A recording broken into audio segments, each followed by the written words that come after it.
बिस्मिल्लाहिर्रहमानिर्रहीम। अस्सलाम वालेकुम नाज़रीन, गोजरा का इलाका है बलवंतपुरा, जहां का वाटर ट्रीटमेंट प्लांट पिछले 10 रोज़ से बंद पड़ा है।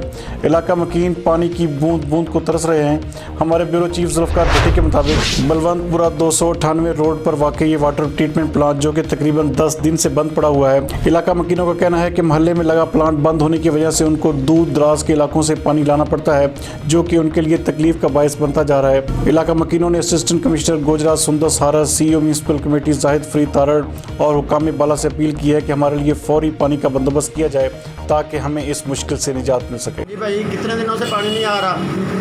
भाई पहले तो रोज़ाना बड़े अच्छे तरीके से पानी यहाँ मिलता था, लेकिन आज 9वां दिन है कि पानी की बूंद बूंद को तरस गए हैं।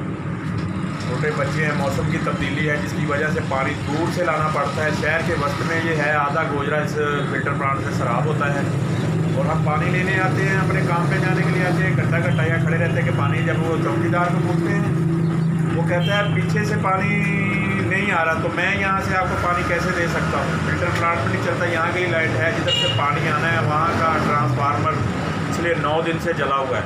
बताएं लोग किधर जाएँ? हमारी माँ बहनें बेटियाँ पानी का इंतज़ार करती हैं, तो हम पानी लेने के लिए घर से निकलते 2-2 ढाई घंटे वापस नहीं जाते।